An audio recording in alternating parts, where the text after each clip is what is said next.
பரிசுத்தர் உம்மை போல மாற்றிடுமே. பாவமறு சுத்திகரியும் பரிசுத்தர் உம்மை போல மாற்றிடுமே. சுத்தம் செய்யும் தேவா சுத்தமாவே, இரத்தத்தாலே கழுவும் வெண்மையாவே. சுத்தம் செய்யும் தேவா சுத்தமாவே, இரத்தத்தாலே கழுவும் வெண்மையாவே. சித்தமுண்டு என்னை சுத்தமாக்க, சித்தமுண்டு என்னை சுத்தமாக்க. திரு சித்தப்படி பரிசுத்தம் தாரும், திரு சித்தப்படி பரிசுத்தம் தாரும். அன்பில் பரிசுத்தராய் திகழ அன்பரேசுவை தெரிந்தெடுத்தீர். அன்பில் பரிசுத்தராய் திகழ அன்பரேசுவை தெரிந்தெடுத்தீர்.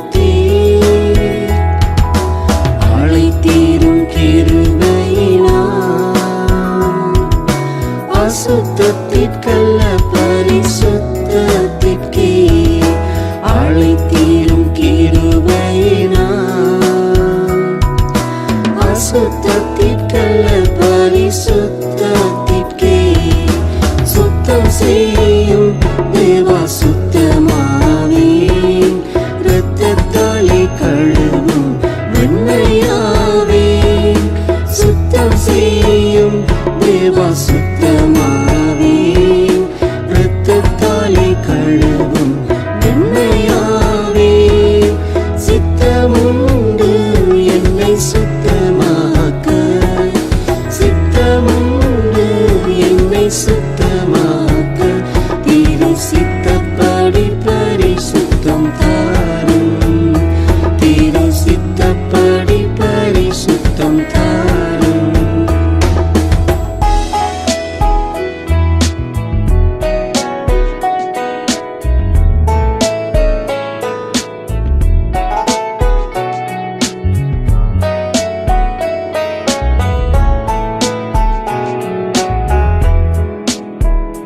களிம்பு நீங்க புறமிடுமே, நல்ல உடமையாய் மாற்றிடுமே.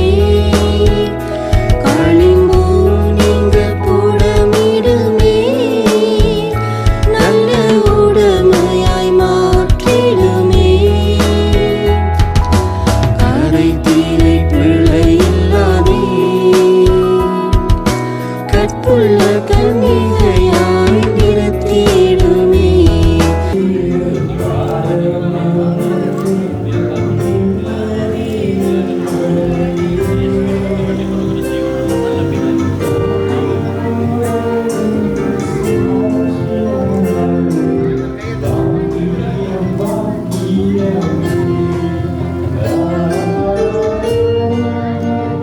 கண்ணாடியை அட்ஜஸ்ட் பண்ண போஸ்ட் பண்ணுறாரு.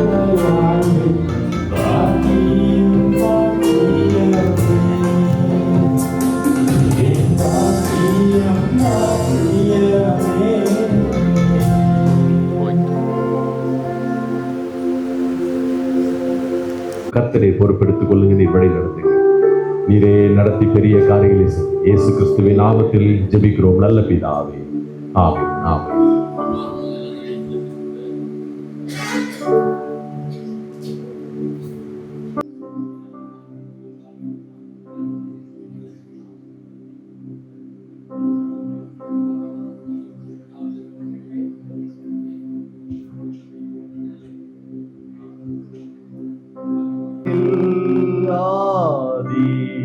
மனம் உண்டான நாளிலே வீரந்த ஆசீர்வாதம்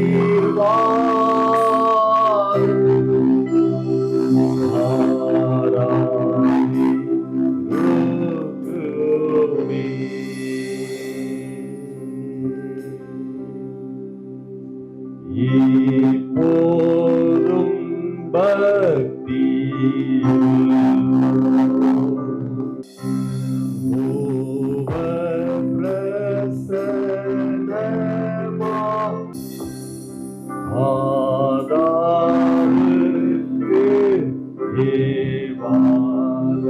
கண்ணியின் மைந்தனே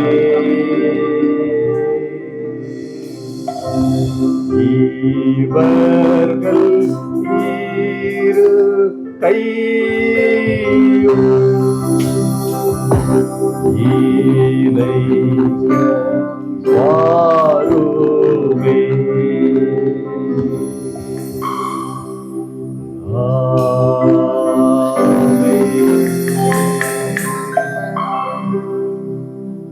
அப்படியே நம்ம உட்காரலாம். மணமகளும் நீங்கள் உட்காரலாம்.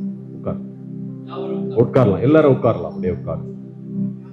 நாமத்தினாலே வாழ்த்துக்கிறேன். பிரியமானவர்களே, இந்த மகனுக்கு இந்த மகளும் பரிசுத்த திருமண உடன்படிக்கை ஐக்கியப்படுவதை காணவும், அவர்கள் செய்யப்போகும் பொருத்தனைகளை கேட்கவும் தேவ சமூகத்தில் இருக்கிற நாம் அவருடைய ஆசீர்வாதம் அவர்கள் மேல் தங்குவதற்கு ஜெபிக்கவும் இங்கு கூடி வந்திருக்கிறோம். மனிதன் பாவம் செய்திருந்த காலத்திலேயே திருமணம் தேவனால் ஏற்படுத்தப்பட்டு, தேவனால் ஆசீர்வதிக்கப்பட்டு, நமது ஆண்டவராகிய இயேசு கிறிஸ்து கானானூரில் நடந்த திருமணத்திற்கு சென்று தமது முதலாவது அற்புதத்தை செய்து திருமண வாழ்க்கையை அங்கீகரித்து மேன்மைப்படுத்தி பிறப்பித்தார். திருமணமானது கிறிஸ்துவுக்கு அவர் திருச்சபைக்கும் பரிசுத்த ஐக்கியத்தை காட்டுகிறது. இது யாவருக்குள்ளும் மேன்மை ஒன்றாக இருக்கிறது என்று வேத வசனங்கள் கூறுகின்றன. ஆகையால் இதை அற்பமாய் எண்ணாமல் திருமணம் ஏற்படுத்தப்பட்ட காரணங்களை மனதில் கொண்டு பயபக்தியோடு விவேகத்தோடு தெளிந்த புத்தியோடு தேவ பயத்துடனே திருமணம் செய்ய வேண்டும். தேவ நாம மகிமைக்காக பிள்ளைகளை பெற்ற அவர்களை கர்த்தருக்கு ஏற்ற பயபக்தியிலும் அறிவிலும் அன்பிலும் வளர்க்கவும், வாழ்விலும் தாழ்விலும் கணவன் மனைவி ஒருவரால் ஒருவர் பெற வேண்டிய அன்பையும் ஆதரவையும் பராமரிப்பையும் பாதுகாப்பையும் அடையவும் திருமணம் தேவனால் ஏற்படுத்தப்பட்டிருக்கிறது. இந்த நாளிலும் கூட இந்த திருமணம் ஆண்டவராகிய இயேசு கிறிஸ்துவினால் ஏற்படுத்தப்பட்டு இருக்கிறது. அதுதான் ஆதியாகமத்தில் சொல்லப்படுகிறது. இந்த காரியம் கர்த்தரால் வந்தது என்பதை நாம் பார்க்கிறோம். இந்த பரிசுத்த நிலைமையில் சேர்க்கப்படும் இவ்விரண்டு பேரும் இப்பொழுது வந்திருக்கிறார்கள். ஆகையால் இவர்களை ஒருவரோடு ஒருவர் ஒழுங்கின்படி சேர்க்கக்கூடாத நியாயமானதை யாராகிலும் சொல்லக்கூடுமானால் இப்பொழுது எழுத்தின் மூலமாக அதை சொல்ல கடவர். சொல்லாவிட்டால் இனி ஒரு நாளும் சொல்லாதிருக்க கடவர். யாருக்காவது இந்த திருமணத்திற்கு அப்ஜெக்ஷன் இருந்தால் நீங்கள் சொல்லலாம். இல்லை என்றால் இதோட யாரும் எதுவும் பேசக்கூடாது. ஒழுங்கின்படி திருமணத்திலே சேர்க்கக்கூடாத காரணம் உண்டென்று உங்களில் யாராகிலும் அறிந்திருந்தால் அதை இப்பொழுது அறிவிக்க வேண்டும் என்று உங்களில் இருவருக்கும் கட்டளையிடுகிறேன். தடை ஒன்று இல்லைன்னு சொல்லுங்கள். இல்லை, தடை ஒன்றும் இல்லை. உங்களுக்கு ஒன்றும் அப்ஜெக்ஷன் இல்லையா? இல்லை இல்லை. உங்களுக்கு அப்ஜெக்ஷன் இல்லையா? சரி, நான் சொல்லுங்கள். லெனின் ஆகிய நான் கிறிஸ்தி ஆகியவுடன் பரிசுத்த விவாகத்தில் இணைக்கப்படுவதற்கு தடையென யாதொரு நியாயமான காரணத்தையும் அறியேன் என்று பயபக்தியுடன் தெரிவித்துக் கொள்ளுகிறேன்.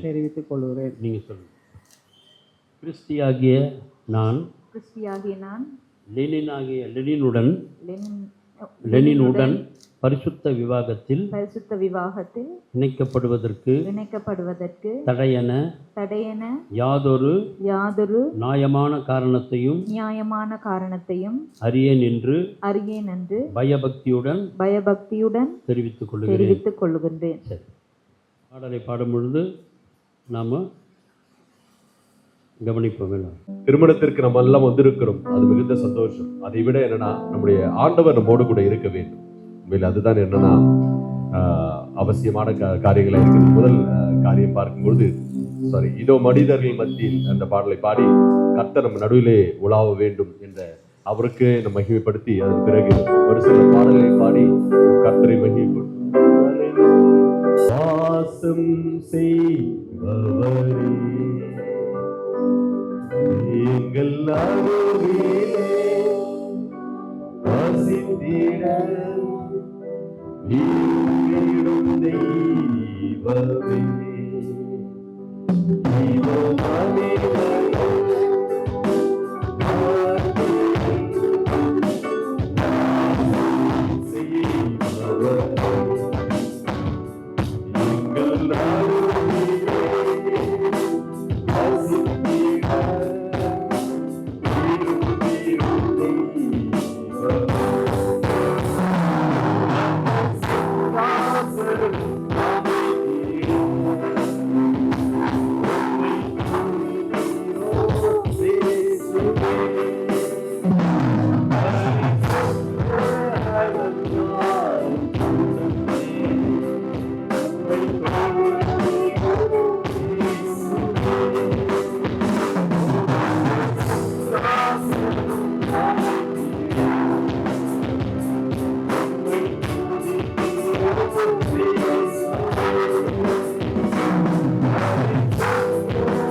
மத்தியில் இருந்து வாசம் செய்யப்படும் கிருபைகளுக்காக நன்றி செலுத்துகிறோம்.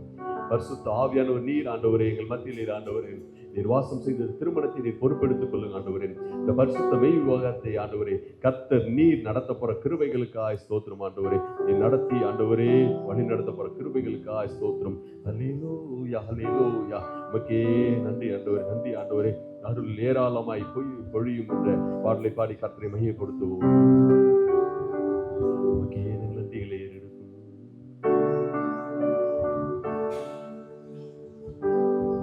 அருள் ஏராளமாய் பெய்யும் ஓதி வாக்கிடுவே ஆறுதல் தேறுதல் செய்யலாம் மிகுதியே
இந்த பரிசுத்த திருமை விவாதத்தை கர்த்தருடைய கருத்தில் கொடுத்து நம்ம மத்தியில் இருக்கிற பாஸ்டர் ஜேக்கப் அவர்கள் வந்து இப்போது ஜெபிப்பார்.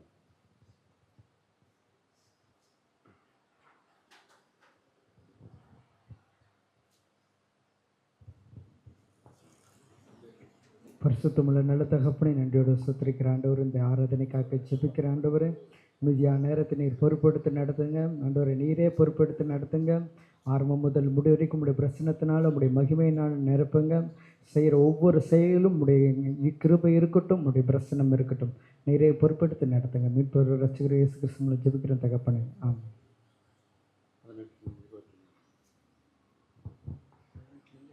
அப்படியே நாம் வேத வசனத்தை கேட்போம். ஆதியாகமம் 2ஆம் அதிகாரம் 18 24 வசனம். பின்பு தேவனாகிய கர்த்தர் மனசின் தனிமையாக இருப்பது நல்லதல்ல, ஏற்ற துணையை அவனுக்கு உண்டாக்குவேன் என்றார். தேவனாகிய கர்த்தர் வெளியின் சகலவித மிருகங்களையும் ஆகாயத்தின் சகலவித பறவைகளும் மண்ணினாலே உருவாக்கி ஆதாம் அவைகளுக்கு என்ன பேரிடுவான் என்று பார்க்கும்படி அவைகளை அவனிடத்தில் கொண்டு வந்தார். அந்தந்த ஜீவ ஜந்துக்களுக்கு ஆதாம் எந்தெந்த பேரிட்டானோ அதுவே அவனுக்கு பேராயிற்று. அப்படியே ஆதாம் சகலவித நாட்டு மிருகங்களுக்கும் ஆகாயத்து பறவைகளுக்கும் சகலவித காட்டு மிருகங்களுக்கும் பேரிட்டான். ஆதாமுக்கோ ஏற்ற துணை இன்னும் காணப்படவில்லை. அப்பொழுது தேவனாகிய கர்த்தர் ஆதாமுக்கு அயர்ந்த நித்திரை வரப்பண்ணினார். அவன் நித்திரை அடைந்தான்.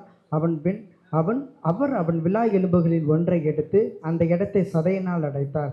தேவனாகிய கர்த்தர் தாம் மனுஷனை எடுத்த விலா எலும்பை மனுஷியாய் உருவாக்கி அவளை மனுஷன் இடத்தில் கொண்டு வந்தார். அப்பொழுது ஆதாம், இவன் என் எலும்பின் எலும்பும் என் மாம்சத்தின் மாம்சமாய் இருக்கிறாள். இவள் என் மனுஷனில் எடுக்கப்பட்டபடினால் மனுஷி எனப்படுவாள் என்றான். இது நிமித்தம் புருஷன் தன் தகப்பனையும் தன் தாயையும் விட்டு தன் தன் தன் மனைவியோடு இசைந்திருப்பான். அவர்கள் ஒரே மாம்சமாய் இருப்பார்கள். ஆமென். பொழுது நாம் கர்த்தருடைய செய்தி வார்த்தையை கேட்கணும். ஏன்னா வார்த்தை ரொம்ப முக்கியம். இந்த நம்ம மத்தியில் அருமையான பாஸ்டர் பாஸ்டர் பிரபு கர்த்தருடைய செய்தியை பார்த்து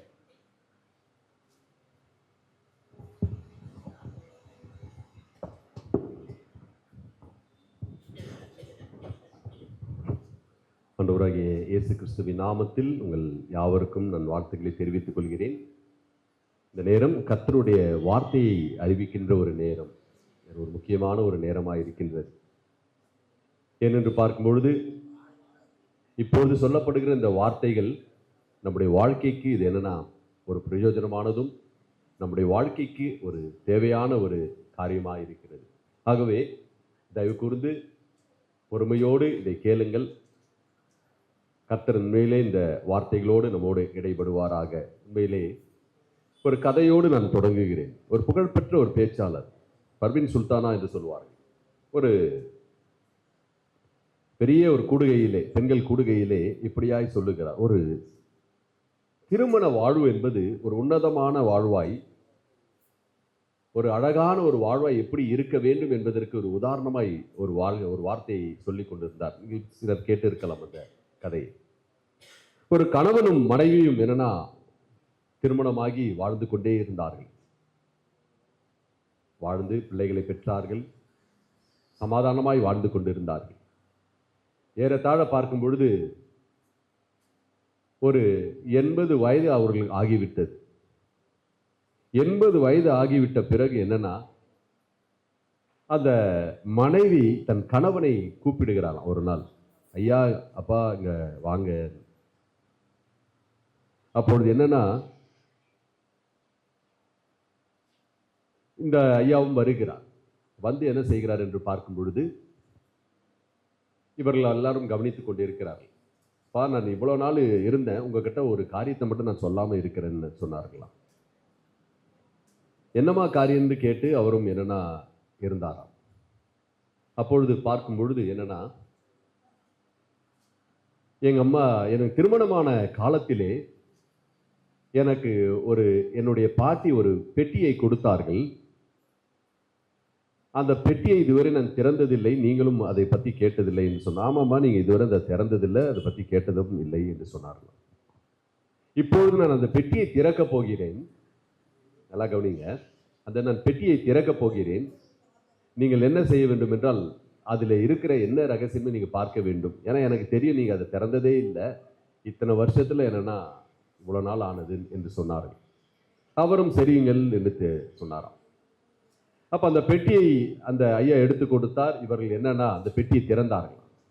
அந்த பெட்டியை திறந்து பார்க்கும் பொழுது அந்த பெட்டியிலே பழைய பெட்டியாம், பயங்கர பழசு. நல்லா அவங்களுடைய பாட்டி காலம்னா எப்படி இருந்திருக்கும் பாருங்க. பழைய பெட்டியாம். அந்த பழைய பெட்டியிலே 2 பொம்மை இருந்ததாம். 2 பொம்மை இருந்ததாம். இருந்து இந்த ஐயா கேட்குறாராம், அப்பா இந்த இவ்வளோ பழைய பெட்டின்னு சொல்றீங்க, இதுல என்னன்னா இந்த 2 பொம்மை இருக்கிறதே என்று கேட்டாராம். அவர்கள் அதற்கு உண்டான விளக்கத்தை சொன்னாராம். ஆமாம், எங்க பாட்டி என்ன சொன்னாங்கன்னா, நீ திருமணமாகி போகிற, இந்த திருமணமாகி போகும்போது நீ போகிற இடத்திலே சமாதானமா இருக்க வேண்டும். கண்டிப்பா கோபம் வரும். கோபம் வந்தா என்னன்னா, நீ இந்த பொம்மைகளை எடுத்து சின்ன சின்னதா நீ செய்து அழகா என்னன்னா செய்து வை என்று சொன்னாராம். அப்ப அந்த ஐயாவுக்கு பயங்கர ஆச்சரியமா, நமக்கு 80 வயசு ஆயிடுச்சு, ஏறத்தாழ 50 வருஷம் ஆயிடுச்சு திருமணம் முடிந்து. என்ன ஆச்சு? 2 பொம்மை தான் இருந்தது. எத்தனை பொம்மை? 2. அப்போ நம்ம மனைவி நம்ம இடத்துல என்னன்னா கோவமே படலை, ரொம்ப சந்தோஷமா இருக்கிறா, சமாதானத்தோடு இருக்கிறான்னு சொன்னார். அப்போ என்னன்னா பக்கத்துல என்னன்னா ஒரு பெரிய கவர்ல நிறைய பைசா, ஆமா, ஒரு லட்சக்கணக்கான பைசா இருந்தது. அப்ப அந்த ஐயா கேட்கிறாரு, சரிம்மா நீ 2 பொம்மை பரவாயில்ல, நீ கோவமே படாம இருக்கிறேன்ட்டு. நல்லா கவனி. அப்ப இந்த பைசா என்னம்மா அவங்க பாட்டி கொடுத்தாங்களான்னா, இல்ல எங்க பாட்டி கொடுத்த பைசாலாம் இல்ல. பின்ன அந்த பைசா என்னம்மான்னு கேட்டாங்க. அந்த ரூபா பார்த்தீங்கன்னா, நான் இந்த பொம்மைகளை செய்து வைத்து என்ன பண்ணேன்னா, நான் விற்று ஏறத்தாழ எவ்வளவு ரூபாய் சேர்த்துட்டேன்? லட்சக்கணக்கான ரூபாய் சேர்த்து விட்டேன் என்று சொன்னார். எவ்வளோ? லட்சக்கணக்கான ரூபாய். அப்போ அவர்கள் வந்ததிலிருந்து என்னன்னா கோவப்பட்டு கொண்டே தான் இருந்தார்களாம். அப்ப அந்த கோபத்துல என்ன பண்ணார்களாம், பொம்மைகளை செய்து என்ன பண்ணி கொண்டிருந்தார்? விற்று கொண்டிருந்தார். விற்றது நிமித்தம் அவர்கள் என்ன கிடைத்தது? லட்சக்கணக்கான ரூபாய் கிடைத்ததாம். அப்போ ஒரு குடும்பம் என்னது, ஒரு திருமண வாழ்க்கை என்பது உன்னதமானதாய் மாறுவது எப்பொழுது நீங்கள் பார்த்தீர்கள் என்றால், சமாதானத்தோடு ஆசீர்வாதத்தோடு நம்ம காணப்படும் போதுதான் என்ன ஒரு அழகான ஒரு வாழ்க்கையாய் மாறும். இந்த நாளிலே கூட சங்கீதம் 127 சங்கீதம் 1 வசனத்தை நாம் வாசிக்கிறேன்.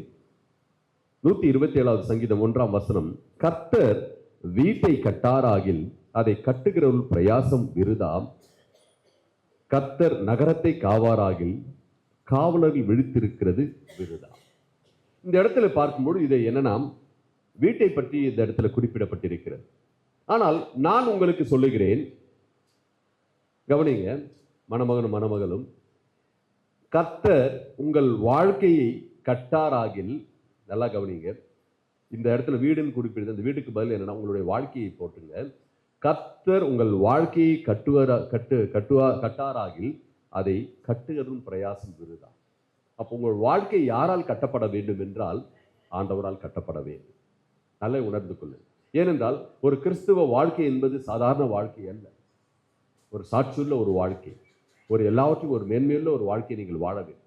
அதிலே நீங்கள் என்னன்னா சரியான ரீதியிலே காணப்படும் போதுதான் ஆண்டவருடைய ஆசீர்வாதம், ஆண்டவருடைய அனுகிரகம் எல்லாவற்றையும் உங்களுக்கு கிடைக்கக்கூடியதாய் காணப்படும் பிரியமானவர்களே. அப்போ இந்த இடத்துல பார்க்கும்போது ஒரு 5 காரியங்களை துரிதமாய் நான் சொல்லிவிட்டு என்னன்னா நான் கடந்து செல்லாம் என்று வாஞ்சிக்கிறேன். ஏனென்று பார்க்கும்போது திருமணம் என்பது நீங்கள் நினைக்கிறது போல என்னன்னா இங்க இருக்கிற டெக்கரேஷன்ஸோ, இங்க இருக்கிற பாடல்களோ, அதே போல இருக்கிற flowers or balloons or whatever it may be, அது அல்ல. திருமணம் என்பது யாரால் கட்டப்பட வேண்டும் என்றால் கிறிஸ்து என்பவரால் கட்டப்பட வேண்டும் பிரியமானவர்களே. இதெல்லாம் அழியக்கூடிய காரியங்களா இருக்கு.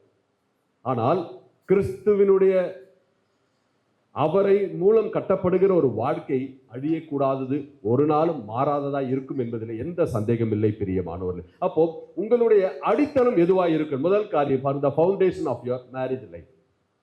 அதாவது உங்களுடைய திருமண வாழ்க்கையின் அடித்தளம் எதுன்னா அது ஆண்டவரால் கட்டப்பட்டதாய் காணப்படும். அந்த அடித்தளமே ஆண்டவராய் காணப்பட வேண்டும். கிறிஸ்து அதற்கு he need to be the architect. Architect Kalaignar, engineer என்று சொல்லுவோம். அப்போ ஒரு வீட்டை கட்ட வேண்டும் என்றால் இன்ஜினியர் பிளான் கொடுத்து அதை கட்டினா என்னன்னா சிறப்பானதா இருக்கும். அதே போல ஒரு திருமண வாழ்க்கை கட்டப்பட வேண்டும் என்றால் அதற்கு கலைஞரா இன்ஜினியரா இருக்க வேண்டியது யார் என்றால் கிறிஸ்து என்பதை மறந்து விடாது. அதனால்தான் என்னன்னா ஆதியாகமத்தினுடைய புஸ்தகம் 2 அதிகாரம் 18 வசனத்திலிருந்து 24 வசனத்திலே நாம் வாசித்து பார்க்கலாம். ஆதியாகமத்தினுடைய புஸ்தகம் 2 அதிகாரம் 18 24 வசனம் வரை வாசித்து பார்க்கும்போது, ஆதியாகமத்தின் புஸ்தகம் 18 24, பின்பு தேவனாகிய கர்த்தர் மனுஷன் தனிமையா இருப்பது நல்லதல்ல, ஏற்ற துணையை அவனுக்கு உண்டாக்குவேன் என்றார். தேவனாகிய கர்த்தர் வெளியின் சகல மிருகங்களையும் ஆகாயத்தின் சகல பறவைகளையும் மண்ணினாலே உருவாக்கி அவைகளுக்கு என்ன பெயரிடுவான் என்று பார்க்கும்படி அவைகளை அவனிடத்தில் கொண்டு வந்தார். அந்த ஜீவ ஜந்துக்கு ஆதாம் எந்த பெயரிட்டானோ அதுவே அதற்கு பெயராயிற்று. அப்படியே ஆதாம் சகலவித நாட்டு மிருகங்களுக்கும் ஆகாயத்து பறவைகளுக்கும் சகலவித காட்டு மிருகங்களுக்கும் பெயரிட்டான். ஆதாமுக்கு ஏற்ற துணை இன்னும் காணப்படவில்லை. அப்பொழுது தேவனாகிய கர்த்தர் ஆதாமுக்கு அயர்ந்த நித்திரையை பண்ணினார். அவன் நித்திரை அடைந்தான். அவன் விலா எலும்புகளில் ஒன்றை எடுத்து அந்த இடத்தை சதையினால் அடைத்தார். தேவனாகிய கர்த்தர் தாம் மனுஷனில் எடுத்த விலா எலும்பை மனுஷியாக உருவாக்கி அவை மனுஷனிடத்தில் கொண்டு வந்தார். அப்பொழுது ஆதாம், இவள் என் எலும்பின் எலும்பும் என் மாம்சத்தின் மாம்சமும் இருக்கிறாள். இவள் மனுஷனில் எடுக்கப்பட்டபடியினால் மனுஷி எனப்படுவாள் என்றாள். இது நிமித்தம் புருஷன் தன் தகப்பனையும் தன் தாயும் விட்டு தன் மனைவியோடு இசைந்திருப்பான். அப்போ முதல் காரியம் பார்க்கும்போது ஃபவுண்டேஷன், உன்னுடைய அடித்தளம் எதுவா இருக்க வேண்டும் என்றால் கிறிஸ்துவா இருக்க வேண்டும். அப்ப அந்த கிறிஸ்துவனுடைய அடித்தளம் எப்படியா இருக்கிறது என்றால், மனுஷன் தனிமையா இருப்பது நல்லதல்ல, ஆண்டவர் ஏற்ற துணையை ஏற்படுத்த வேண்டும் என்பதுதான் அன்பு மகன் லெனினுக்கும் அன்பு மகள் கிறிஸ்டிக்கும் என்னன்னா உங்களுக்கு ஏற்ற துணையாய் ஏற்படுத்தி இருக்கிறார். இது இந்த வாழ்க்கையின் அடித்தளம் யாரால் ஆனது பார்த்தீங்கன்னா தேவனால் ஆனதாய் காணப்படுகிறது என்பதை நீங்கள் ஒவ்வொருவரும் புரிந்து கொள்ள வேண்டும். ஏன்னா உங்களுடைய வாழ்க்கை இன்றைக்கு நீங்கள் புதிய வாழ்க்கையை தொடங்க போகிறீர்கள். உங்களுடைய வாழ்க்கையினுடைய அடுத்த கட்டத்திற்கு நீங்கள் செல்லுகிறீர்கள் பிரியமானவர்களே. அப்போ உங்களுடைய வாழ்க்கையினுடைய புதிய வாழ்க்கைக்கு அடித்தளமாய் ஆண்டவர் இருந்தால் என்றைக்குமே அதை ஒருவராலும் அசைக்க முடியாது. உங்களுடைய வாழ்க்கையை எந்த மனுஷனாலோ எந்த பிரச்சனையாலோ எந்த போராட்டங்களால் அசைக்க முடியாது. அப்படிப்பட்ட ஒரு வாழ்க்கையை ஆண்டவர் உங்களிடத்தில் எதிர்பார்க்கிறவராயிருக்கிறார். இரண்டாவது காரியம் பார்க்கும் பொழுது முதல்ல என்னன்னா உங்கள் வாழ்க்கை என்னும் அந்த கட்டிடத்திலே அடித்தளம் சரியாய் காணப்பட வேண்டும். இரண்டாவது த ஸ்ட்ரக்சர், அதாவது பார்க்கும் பொழுது அதனுடைய கட்டமைப்பு எப்படி இருக்க வேண்டும். அதாவது உங்களுடைய திருமண வாழ்க்கையினுடைய கட்டமைப்பு எப்படி இருக்க வேண்டும் என்றால் அன்பிலே தரித்திருக்கிறவர்களாய் காணப்பட வேண்டும். ஒருவரோடு ஒருவர் நம்பிக்கை உள்ளவர்களாய் காணப்பட வேண்டும். அதே போல மன்னிக்கிற ஒரு சுபாவம் உள்ளவர்களாய் காணப்பட வேண்டும். இதுதான் ரொம்ப முக்கியம். திருமண வாழ்க்கைக்கு ஒரே ஒரு ரகசியம் பிரியமானவர்களே. ஏன்னா நாங்களும் திருமணம் முடிந்து ஒரு 16 வருஷம் ஆயிடுச்சு. யாராவது ஒருவர் விட்டு கொடுத்து போனா அந்த குடும்பத்தில் என்றைக்குமே சமாதானம் இருக்கும். 2 பேருமே எனக்கும் பேச தெரியும் உனக்கும் பேச தெரியும் எல்லாவற்றையும் நாம் பேசிக் கொண்டிருந்தால் அது சண்டைகளுக்கும் சச்சரவுகளுக்கும் வழிவகுக்குமே தவிர குடும்பத்தினுடைய சமாதானத்திற்கு வழிவகுக்காது. அப்போ உங்களுடைய வாழ்க்கை என்னும் கட்டமைப்பிலே எது இருக்க வேண்டும் என்றால் அன்பு காணப்பட வேண்டும். அன்பு இருந்தாலே என்னன்னா பொறுமை வந்துடும், நிதானம் வந்துடும். அவசரமா தேவையில்லாதெல்லாம் பேச மாட்டோம். எல்லாவற்றிலும் என்னன்னா ரொம்ப கேர்ஃபுல்லா பேசும். அப்போ அதனால தான் ஆண்டவர் சொல்ல எபேசியர் 5:25 சொல்லுகிறார், அன்பு சகலத்தையும் தரும் என்று சொல்லப்படுகிறது. எபேசியர் 5:25 பார்க்கும்போது எல்லாவற்றிலும் என்னன்னா அன்பிலே மேலானதாய் இருக்கிறது. அதே போல பார்க்கும் பொழுது 1 கொரிந்தியர் 13:7 நீங்கள் பார்க்கும் பொழுது ஒருவரோடு ஒருவர் என்னன்னா நம்பிக்கை உள்ளவர்களாய் காணப்பட வேண்டும். ரொம்ப அவசியம் பிரியமானவர். திருமண வாழ்க்கைக்கு கட்டமைப்புக்கு அவசியம் அன்பு, அந்த ஒருவரோடு ஒருவர் இருக்கிற நம்பிக்கை அவசியமா இருக்கிறது. அதே போல மூன்றாவது மன்னிக்கிற ஒரு சுபாவம். எபேசியர் 4:32 பார்க்கும்போது forgiveness that heals, அதாவது இந்த மன்னிப்பு சகலத்தையும் என்னன்னா ஆற்றுகிறதாய் காணப்படுகிறது. ஏன்னா இன்றைக்கு எத்தனையோ பேர் அந்த ஈகோ நிமித்தம் தங்களுடைய வாழ்க்கையை இழந்தவர்கள் அநேகர் பிரியமானவர்கள். உங்களுடைய 2 பேருடைய வாழ்க்கை என்றைக்குமே என்னன்னா மன்னிக்கின்ற ஒருவரை ஒருவர் விட்டு கொடுத்து மன்னிக்கின்ற ஒரு காரியங்களை காணப்பட வேண்டும். அதுதான் என்னன்னா உங்களுடைய கட்டமைப்பு, வாழ்க்கையின் கட்டமைப்பிலே அது சிறப்பானதாக இருக்கும். அப்போ முதல் காரியம் சொன்னேன், வாழ்க்கையின் அடித்தளத்திலே ஆண்டவர் நமக்கு கலைஞராய் காணப்பட வேண்டும். 2வது அதனுடைய கட்டமைப்பிலே பார்க்கும் பொழுது ஆண்டவர் என்ன பண்ணா அந்த கட்டமைப்பை ஏற்படுத்துகிறவராய் காணப்படும். 3வது காரியம் நீங்கள் பார்க்கும் பொழுது த ரூஃப், அதாவது ஆண்டவரே உங்களுடைய வாழ்க்கைக்கு நடுவிலே இருக்கிறவராய் காணப்படவே. அதாவது இந்த கட்டிடத்துக்கு எப்படி இந்த தளம் போடப்பட்டிருக்கிறதோ, இந்த ரூஃப் எப்படி போடப்பட்டிருக்கிறதோ, உங்களுடைய வாழ்க்கைக்கும் என்னன்னா அவரே நடுவானவர், அவரும் மேலானவராய் இருக்கிறார். தேவ பிள்ளை ஒரு காரியத்தை புரிந்து கொள்ளுங்கள். ஆண்டவராக இயேசு கிறிஸ்து யோவான் 2ஆம் அதிகாரத்தில் நீங்கள் பார்க்கும்போது கானானிலே நடக்கிற ஒரு திருமணத்திற்கு கடந்து செல்லுகிறார்.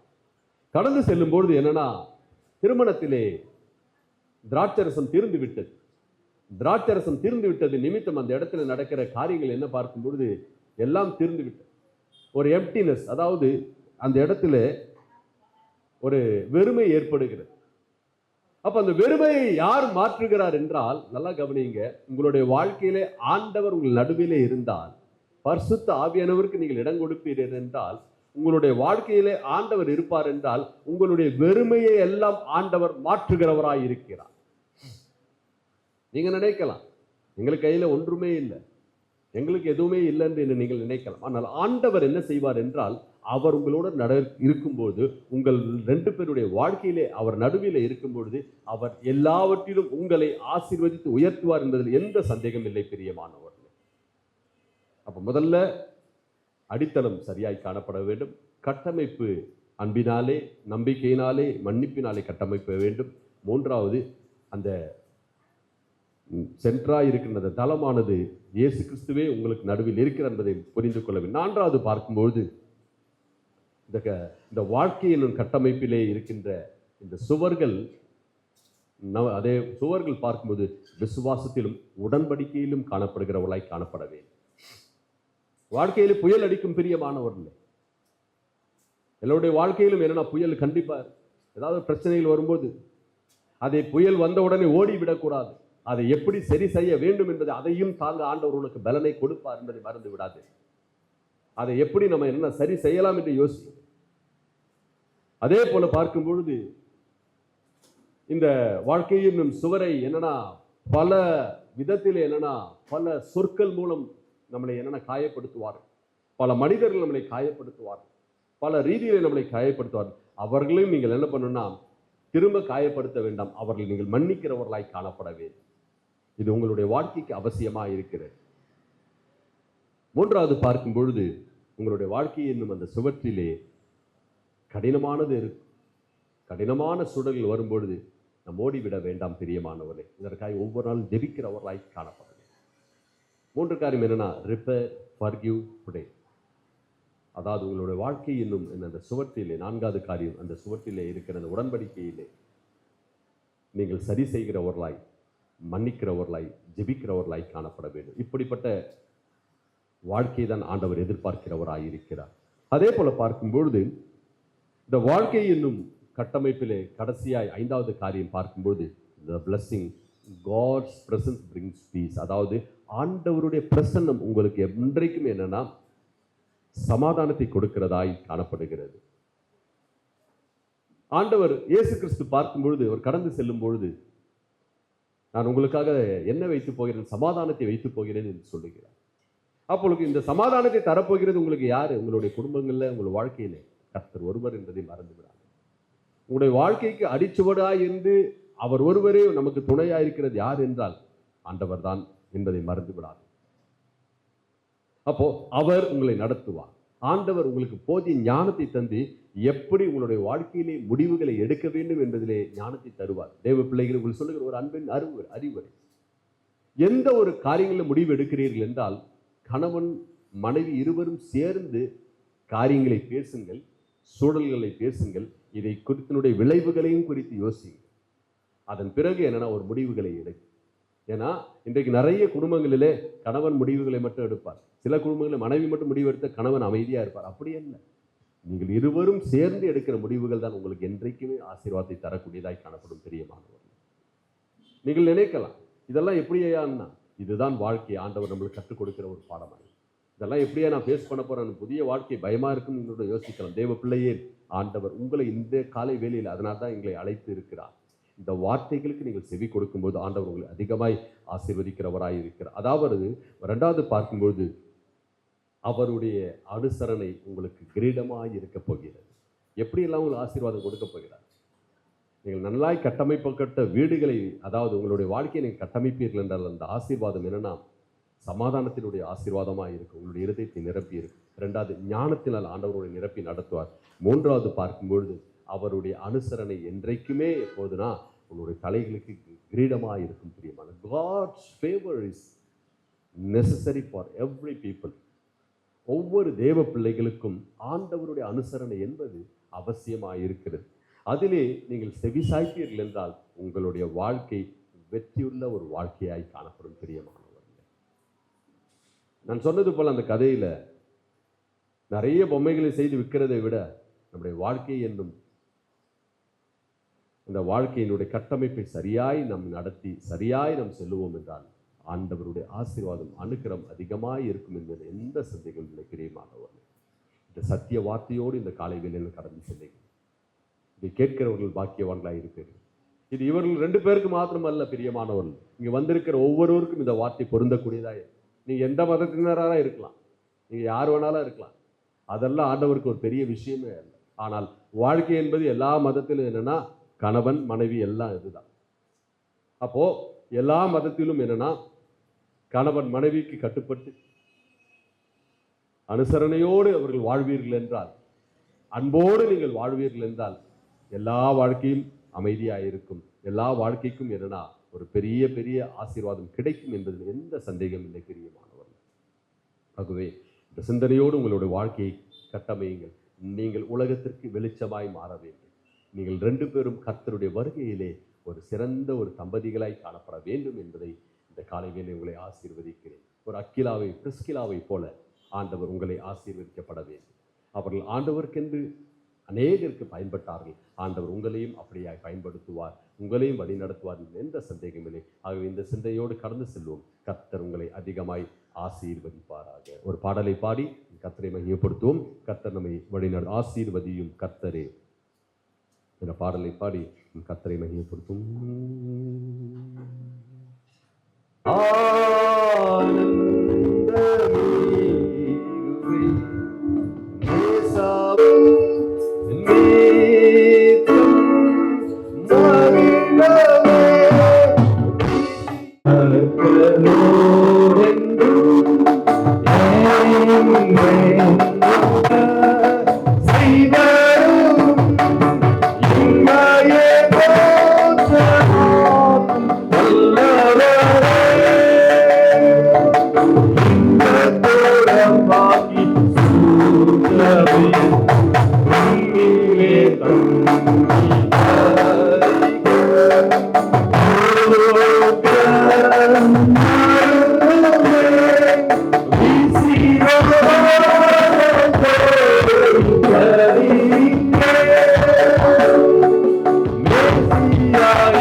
யாவரும் அருமையான மணமக்களை நாம் இன்றைக்கு ஆசீர்வதிக்கும்படியாக வாழ்த்தும்படியாக வந்திருக்கிறோம். இதனால் இதை தொடர்ந்து பரிசுத்த ஆவியானவர் தாமே நடத்துவார்கள். ஆமாம். லெனின், நீ தேவ பிரமாணத்தின்படி பரிசுத்த திருமண நிலைமையில் ஒருமித்து வாழ இவளை உனக்கு விவாக மனைவியாக ஏற்றுக்கொண்டு சுகத்திலும் துக்கத்திலும் இவளை நேசித்து ஆதரித்து கனப்படுத்தி காப்பாற்றி நீங்கள் இருவரும் உயிரோடு இருக்கும் அளவும் பிறர் முகம் பாராமல் இவளுக்கே புருஷனாக இருப்பாயா? இருப்பேன். ஆம், இருப்பேன். நான் சொல்ல முடியும். தேவ பிரமாணத்தின்படி பரிசுத்த திருமண நிலைமையில் ஒருமித்து வாழ இவனை உனக்கு விவாக கணவனாக ஏற்றுக்கொண்டு இவனுக்கு கீழ்ப்படிந்து பணிவிடை செய்து சுகத்திலும் துக்கத்திலும் இவனை நேசித்து கனப்படுத்தி காப்பாற்றி நீங்கள் இருவரும் உயிரோடு இருக்கும் அளவும் பிறர் முகம் பாராமல் இவனுக்கே மனைவியாக இருப்பாயா? இருப்பேன். ஆமென். இந்த நாளில்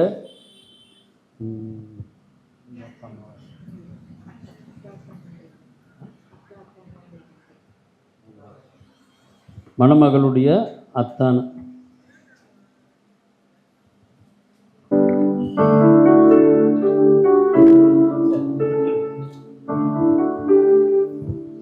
சாட்சியாக நிற்க லெனினாகிய நான் கிறிஸ்தியாகிய உன்னை இன்று முதல் எனக்கு விவாக மனைவியாக ஏற்றுக்கொண்டு தேவனுடைய பரிசுத்த பிரமாணப்படி நன்மையிலும் தீமையிலும் வாழ்விலும் தாழ்விலும் சுகத்திலும் மரண நம்மை பிரிக்கும் அளவும் உன்னை நேசிக்கவும் ஆதரிக்கவும் வாக்கு கொடுக்கிறேன். இங்கு கூடி வந்திருக்கும் யாவருக்கும் சாட்சியாக கிறிஸ்தியாகிய நான் லெனினாகிய உம்மை இன்று முதல் எனக்கு விவாக கணவனாக ஏற்றுக்கொண்டு தேவனுடைய பரிசுத்த பிரமாணத்தின்படி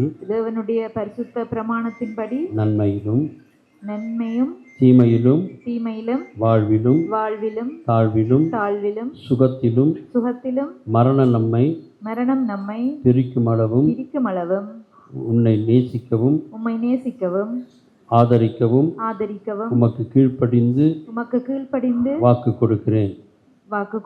இந்த நாளிலும் கூட மணமகன் இவர்கள் இருவரும் வார்த்தைகளை நாம் கேட்டோம். இந்த நாளில் திருமணத்திற்கு அடையாளமாக முதலாவது மோதிரத்தை அணிவித்துக் கொள்வார்கள். இரண்டாவது அவர்கள் மணமகள் தாலி அணிந்து கொள்வார்கள்.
நாம் யாவரும் அப்படியே கண்களை மூடி திருமாங்கல்யத்துக்காக இப்பொழுது நாம் ஜெபிக்க போகிறோம்.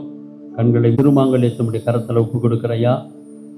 அருமையான மகன் லெனின் ஆண்டவரை கிறிஸ்டி ஆண்டவரை அருமையான மகள் கிறிஸ்டிக்கு அணிய போகிற இந்த மாங்கல்யத்தை பிதா குமாரன் பரிசுத்தாவியனுடைய நாமத்தினால இதை நாங்கள் ஆசீர்வதிக்கிறோம். பிதா குமாரன் பரிசுத்தாவியனுடைய நாமத்தினால இந்த திருமாங்கல்யத்தை நாங்கள் ஆசீர்வதிக்கிறோம். ஆசீர்வதியும் இயேசுவின் மூலம் வேண்டிக் கொள்கிற ஜீவனுள்ள நல்ல பிதா. ஆமென்.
நான் உன்னை திருமணம் திருமணம் செய்வதற்கு அடையாளமாக உன் கைப்பிடித்து மோதிரம் அணிவித்து தாலி அணிவித்து என் விவாக மனைவியாக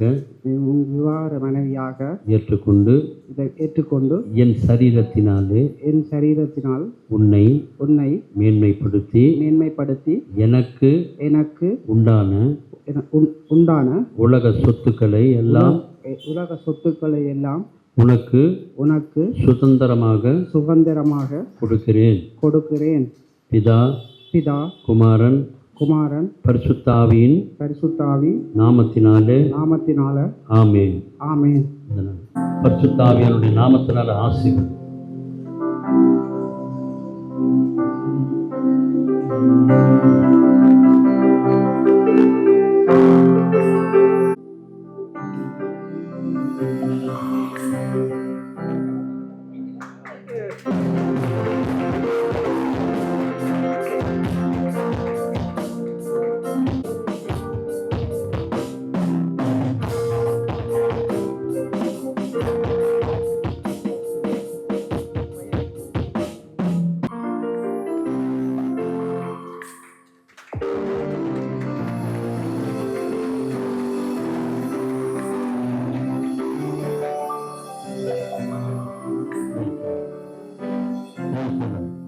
கைப்பிடித்து அறிவித்தல்.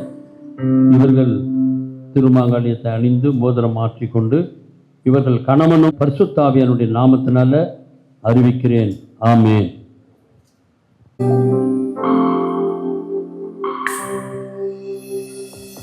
பரிசுத்தமும் கிருபையும் நிறைந்த நல்ல ஆண்டவருக்கு ஸ்தோத்திரம். ஆண்டவரே, அருமையான லெனினும் கிறிஸ்டியும் கணவன் மனைவியாக இன்றைக்கு ஆண்டவரே நீனால இருவரையும் நாங்கள் ஆசீர்வதிக்கிறோம் ஐயா. பிதா குமாரன் பரிசுத்த ஆவியானுடைய நாமத்தை நாங்கள் ஆசீர்வதிக்கிறோம். கர்த்தருடைய ஆசீர்வாதம் இந்த பிள்ளைகளோடு கூட இருக்கட்டும்.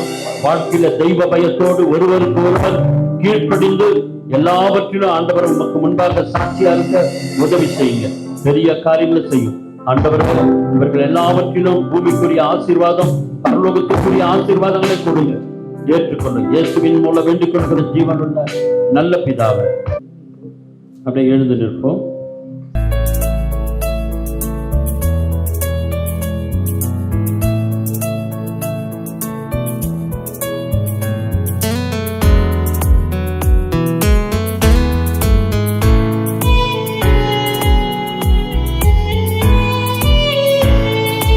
அன்பனையே வாழ்த்துவோம் என்றென்றுமே நித்தியமாய்.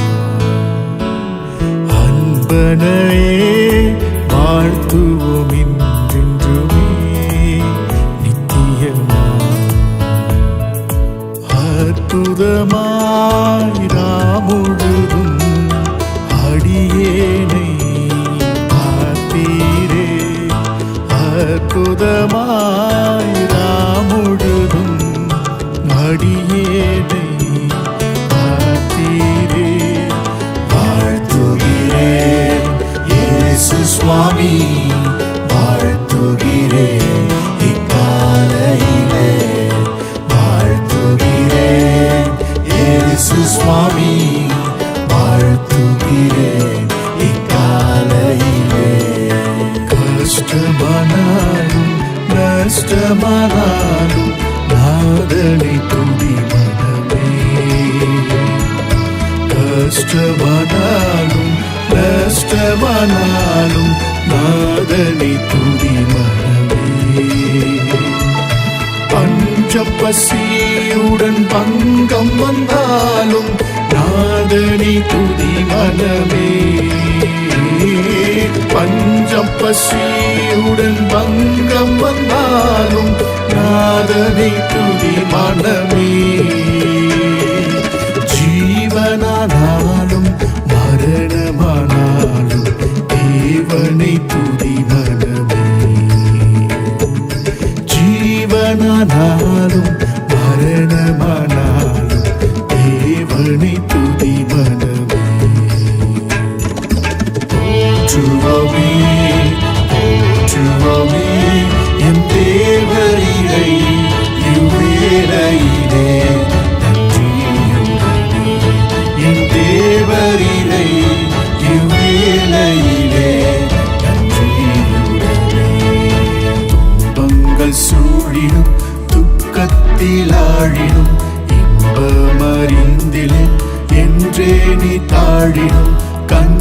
பஞ்சடைய சாவுக்கென்றே நீ வீழி, கண் பஞ்சடைய சாவுக்கென்றே நீ வீழினும் எப்போதும் நாதனை ஸ்தோத்திரி.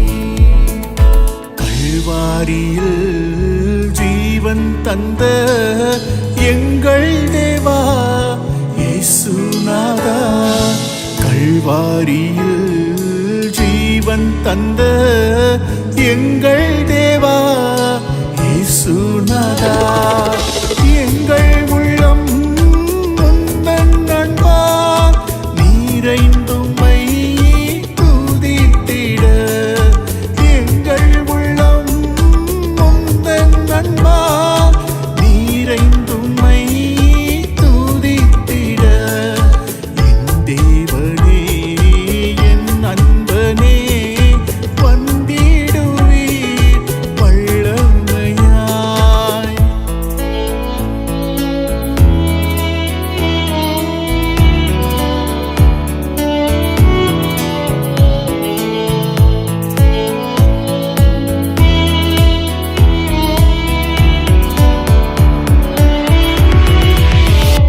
எந்தன் உள்ளமே உந்தன் இயேசுவின், எந்தன் உள்ளமே உந்தன் இயேசுவின், எண்ணில்லாத நன்மைகட்காய் துதிப்பாய், எண்ணில்லாத நன்மைகட்காய் துதிப்பாய். தயாகரமே தஞ்சம் நீரே, தியாகமே மேன்மையாம் தாசரை அபிஷேகித்து உபயோகியும்.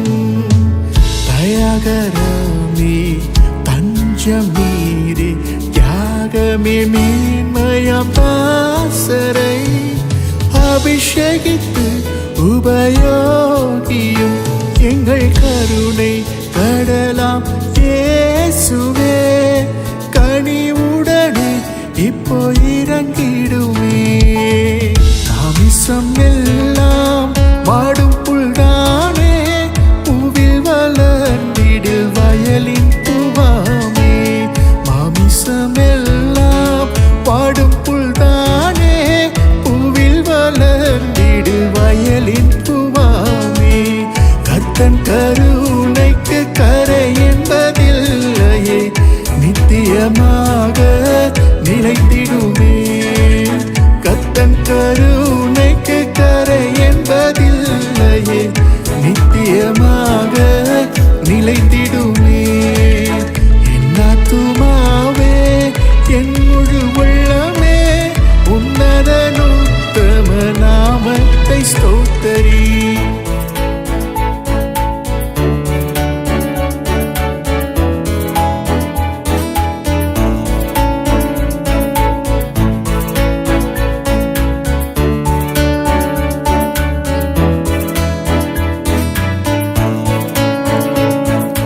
நன்றியால் உள்ளங்கள் நிறைந்திடுதே, அல்லேலூயா அல்லேலூயா.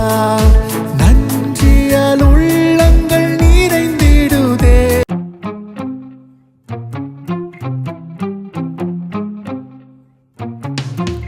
Hallelujah. We thank you. சேர்ந்து நன்றி சொல்லுங்க. புதிய வாழ்வை நமக்கு தந்தவர், புதிய துவக்கத்தை தந்தவர். சோர்ந்து போயிருக்கிறீர்களா? இப்பொழுதே கர்த்தர் உங்களுக்கு புதிய காரியங்களை செய்கிறார்.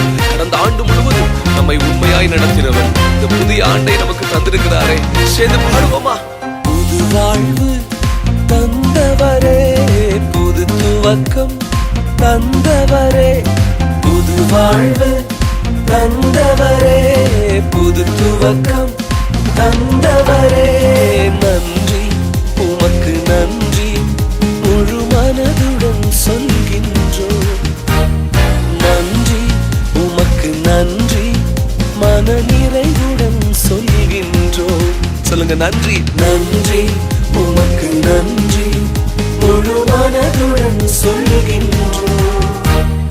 நன்றி உமக்கு நன்றி, மன நிறைவுடன் சொல்கின்றோம்.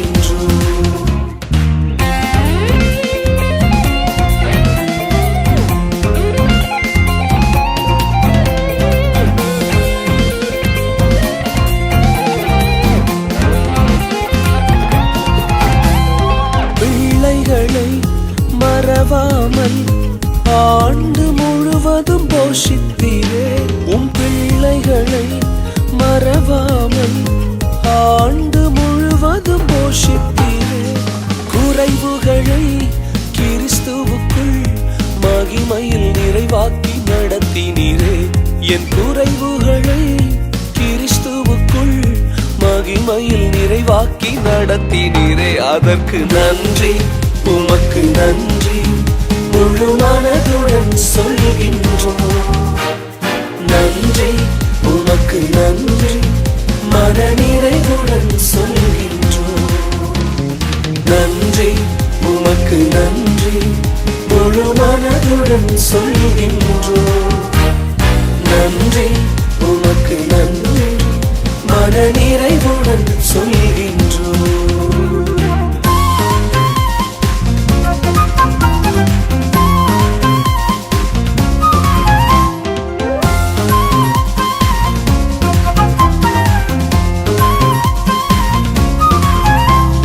முந்தினதை யோசிக்காமல், பூர்வமானதை சிந்திக்காமல், முந்தினதை யோசிக்காமல், பூர்வமானதை சிந்திக்காமல், புதியவைகள் தோன்றச் செய்வீர், சாம்பலை சிங்காரமாக்கி விட்டீர். புதியவைகள் தோன்றச் செய்வீர், சாம்பலை சிங்காரமாக்கி விட்டீர், அதற்கு நன்றி, உமக்கு நன்றி முழு மனதுடன் சொல்கின்றோம். நன்றி, உமக்கு நன்றி மனநிறைவுடன் சொல்கின்றோம். நன்றி, உமக்கு நன்றி முழு மனதுடன் சொல்கின்றோம். நன்றி, உமக்கு நன்றி மனநிறைவுடன் சொல்கின்றோம். நன்மை வருமா என்று நாங்கள் எதிர்பார்த்து நின்ற நாட்களை நினைத்து பார்க்கிறோம்.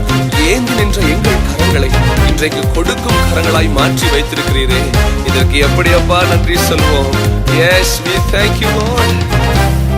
கண்ணீருடன் விதைத்ததெல்லாம் கம்பீரத்தோட அறுக்கச் செய்தீர். கண்ணீருடன் விதைத்ததெல்லாம் கம்பீரத்தோட அறுக்கச் செய்தீர். ஏந்தி நின்ற கரங்களெல்லாம் கொடுக்கும் கரங்களாய் மாற்றி விட்டீர். ஏந்தி நின்ற என் கரங்களையே கொடுக்கும் கரங்களாய் மாற்றி விட்டீர். நன்றி, உமக்கு நன்றி முழு மனதுடன் சொல்கின்றோம். நன்றி, உமக்கு நன்றி மனநிறைவுடன் சொல்கின்றோம். நன்றி, உமக்கு நன்றி முழு மனதுடன் சொல்கின்றோம். நன்றி, உமக்கு நன்றி மனநிறைவுடன் சொல்கின்றோம். நன்றி, உமக்கு நன்றி முழு மனதோட சொல்கின்றோம். முழு இருதயத்திலிருந்து சொல்லுங்க, அவருக்கு நன்றி. நன்றி, முந்தினவைகளை யோசிக்காது, பூர்வமானவைகளை சிந்திக்காதே. இதோ கர்த்தர் புதிய காரியங்களை செய்கிறார். சாம்பலான அனுபவங்கள் எல்லாம் இப்பொழுதே துதியின் அனுபவங்களாய் மாறிக்கொண்டிருக்கிறது. எஸ், கண்ணீரோட விதைச்சதெல்லாம் அப்பா இந்த வருஷத்துல உன்னை கம்பீரத்தோட அறுக்க செய்வார். ஹல்லேலூயா, ஆமென்.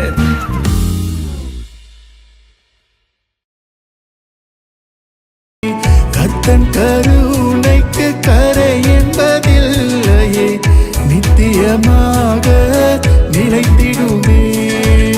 கர்த்தன் கருணைக்கு கரை என்பதில்லையே, நித்தியமாக நிலைத்திடுமே.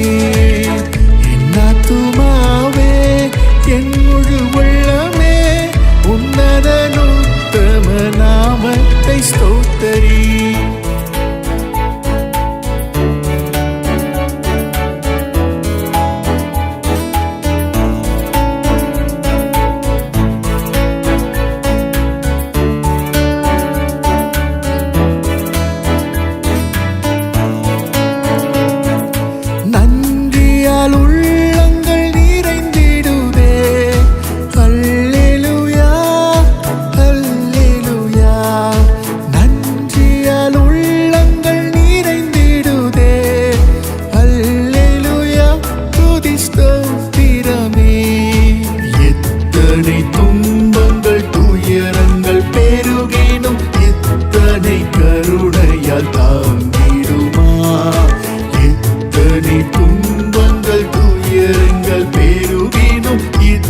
தேவனை கருணையால் தாங்கிடுமா?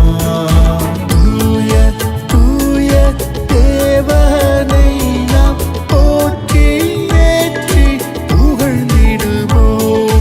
தூய தூய தேவனை நாம் போற்றி ஏற்றி புகழ்ந்திடுவோம். ஸ்தோத்திரம் ஏற்றி போற்றுவோம் எங்கள் தேவ தேவனை. ஸ்தோத்திரம் ஏற்றி போற்றுவோம் எங்கள் தேவ தேவனை. கூடியே இன்பமாய் ஏக மனதுடனே மகிழ்வனி. கூடியே இன்பமாய் ஏக மனதுடனே மகிழ்வனி. பாதையில் பாடுகள் பழுகி வந்து